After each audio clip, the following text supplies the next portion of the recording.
Jadi kalau dari konsep cyber security operation ya, sebenarnya tugas seorang cyber security analyst itu apa? Ya, apa sebenarnya tugas dari seorang cyber security analyst? Ya, yang pertama itu ya, dia harus dapat mengembangkan cyber security awareness, kewaspadaan dalam organisasi. Ya, jadi sebuah organisasi itu tugas dari CIRT juga ya, Cyber Security Incident Respondent Team, itu meningkatkan kewaspadaan. Contoh sederhana seperti kemarin pada saat Hari Password Sedunia, Menarseli posting ya, password yang baik itu seperti apa. Yaitu mencoba untuk meningkatkan kewaspadaan, diposting di media sosial. Atau 2 tahun lalu itu pernah heboh, akun-akun Facebook itu tiba-tiba di tagging konten porno. Semua bingung kenapa bisa di tagging konten porno. Ya. Kemudian tiba-tiba muncul di halaman kita, halaman profil kita bahkan, sehingga dilihat oleh orang lain. Nah, waktu itu saya menulis ya bahwa itu berarti akun kita itu sudah bobol karena 1-2 bulan sebelum kejadian itu Facebook mengumumkan terjadi pembobolan data. Yang bisa kita lakukan hanyalah membuat supaya postingan itu tidak muncul di wall kita dengan melakukan settingan.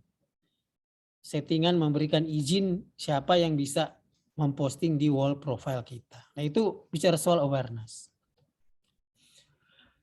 Nah, yang sekarang yang ramai sering terjadi itu juga akun-akun yang saya tidak berani menyebutnya palsu karena sebenarnya tidak ada akun palsu di Facebook. Yang ada itu akun yang menyerupai gitu ya. Jadi wali kota Maurits Mantiri 3 bulan lalu muncul akun wali kota Maurits Mantiri yang sebenarnya bukan akun palsu tapi tidak dikelola oleh orang yang dimaksud. Nah, itu sebenarnya kita harus melaporkan itu ke otoritas, entah itu ke Mabes Polri, entah itu ke BSN atau ke Facebook sendiri ya. Atau sekarang ramai juga muncul postingan dia di screen capture, di-upload ke Facebook, nomor WhatsApp yang mengambil foto kita tapi itu bukan kita gitu ya. Sekarang lagi ramai. Tadi pagi saya baru melihat ada seorang rekan dosen di FEB Unstrat, dia posting ya. Nah, itu kita tidak bisa hanya sekedar posting begitu, kita harus report karena itu sudah kategori cybercrime. Nah, ini tugas dari seorang cyber security analyst. Oke, kalau kita mau sharing ke media sosial ingin memberitahu ke kolega kita, tapi kadang-kadang postingan itu justru bukan hanya sekedar memberitahu tapi merugikan kita sendiri gitu ya. Jadi sebaiknya itu harus dilaporkan ya. Nah, baru harus waspada potensi ancaman. Misalnya, kita tidak boleh mengakses website yang tidak HTTPS. Ya, karena kalau kita mengakses website yang tidak HTTPS, nah itu ada ancaman ya, username password kita bisa diambil orang. Atau kalau di email sekarang itu yang terjadi banyak phishing ya. Phishing itu email kita menerima sebuah pesan ya, memberitahukan bahwa data-data kita ini harus diperbaharui lah, menekan ini ya. Nah, itu biasanya potensi ancaman. Sekarang saya lihat phishing itu bukan hanya dalam bentuk email, tapi dalam bentuk SMS. Ada link ya. Seperti minggu lalu saya baru terima SMS ya, yang berisi bahwa saya harus menekan link ini dan nomor rekening saya diblokir, jadi harus diperbaharui data-datanya. Nah, itu pasti tidak mungkin ya, karena tidak dari nomor telepon bank yang resmi misalnya, seperti itu. Jadi itu mewaspadai potensi ancaman. Ya. Baru cyber security analyst juga yang bekerja di operation center itu harus dapat menjaga informasi penting. Menjaga informasi penting itu tentu saja salah satu cara yang paling mudah itu dengan mengupdate ya software, mengupdate sistem operasi. Jadi tiap kali ada permintaan update harus segera dilakukan ya. Tidak boleh tidak. Seperti itu. Kemudian harus mengambil tindakan. Ya. Harus mengambil tindakan. Itu yang paling sederhana kalau mau melindungi komputer pribadi kita itu kita mengaktifkan ya antivirus ya.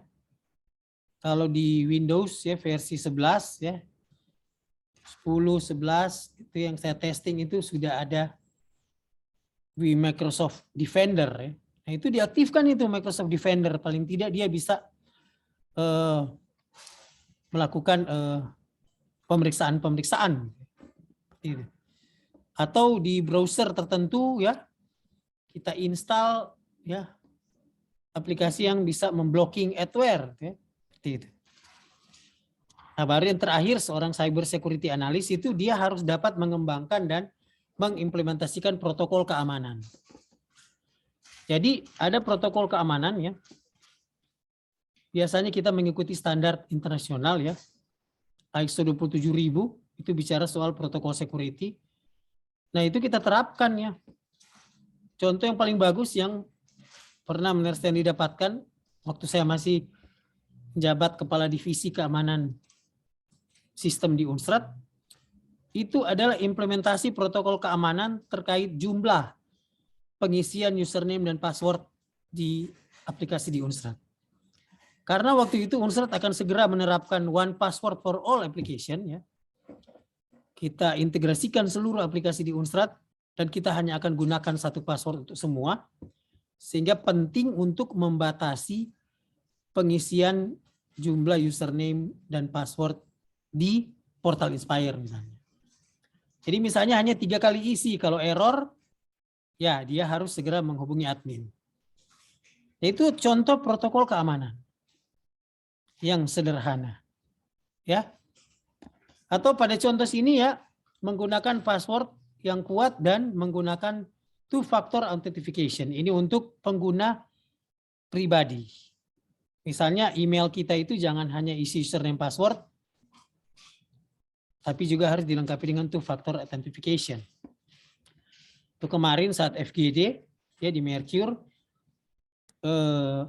Kepala PTI Mener Alwin bilang, waktu itu saya akan mengaktifkan Office untuk Unstrat ya, Office 365.